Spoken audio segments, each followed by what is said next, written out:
কিয়ামতের কিছু পূর্বে একবারে যখন সন্নিকটে চলে আসবে, যখন দাজ্জাল পৃথিবীর জমিনে এসে যাবে, পৃথিবীর সমস্ত জায়গা দাজ্জাল চক্কর দিবে, শুধু কাবা শরীফ, মক্কা শরীফ এবং মদিনা শরীফ ঢুকতে পারবে না।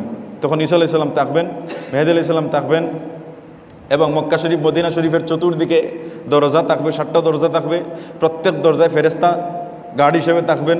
ফেরেশতাদের কারণে দাজ্জাল সেখানে ঢুকতে পারবে না। 3টা ভূমিকম্প হবে, 3বার ভূমিকম্প হবে মদিনা শরীফে পরপর, একটার পরে কিছুদিন অতিবাহিত হবে, আরও একটা ভূমিকম্প হবে, এরপরে আরও একটা ভূমিকম্প হবে। যখন ভূমিকম্প হবে, এই ভূমিকম্পের কারণে আমার রাসূল বলেন, ফায়ুখরিজুল্লাহু কুল্লা কাফিরিন ওয়া মুনাফিকিন। মক্কা শরীফ মদিনা শরীফের মধ্যে এখনও মুনাফিক আছে, কিছু কিছু কাফির অবস্থান করতেছে।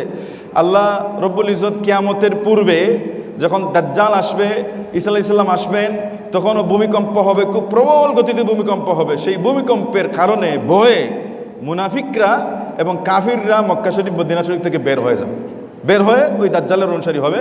শুধুমাত্র মক্কা শরীফ মদিনা শরীফে থাকবেন ইমানদাররা, সুবহানাল্লাহ, ইমানদাররা থাকবেন সেখানে, তারা আল্লাহর ইবাদত করবেন।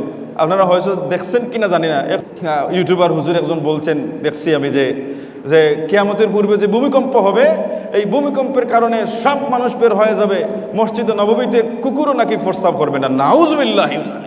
এই মানুষটার ইমান আছে, আর ইমান আছে, অথচ আমার রাসূলের স্পষ্ট সহিহ হাদিস, বুখারী শরীফের হাদিস, যে হাদিসটা না বললাম, এমনকি বুখারী শরীফের মধ্যে একটা বাব আছে, বাবু লা ইয়াদখুলুদ দাজ্জালুল মদিনা, যে মদিনায় দাজ্জাল প্রবেশ করতে পারবে না, পরিচ্ছেদ বলে বুখারী শরীফের একটা বাব আছে। সেই বাবের মধ্যে এই হাদিস এনেছেন, সহিহ হাদিস, যে দাজ্জাল মদিনায় প্রবেশ করতে পারবে না, সেখানে শুধু মুসলমানরা থাকবেন, এবং ওই পৃথিবীর সমস্ত ঈমান চলে যাবে একবারে মদিনায়, আর কোথাও ঈমান থাকবে না। তখন আল্লাহ রসুল ফরমান, একটা সাপ যেভাবে তার গর্ত থেকে সকালে বের হয়ে চতুর্দিকে বিচরণ করে, তার খাবার খেয়ে আবার উদর ভরে যখন সে আবার গর্তের মধ্যে গিয়ে ঢুকে, ঠিক একইভাবে ইসলামটা মদিনার থেকে প্রচার শুরু হয়েছে।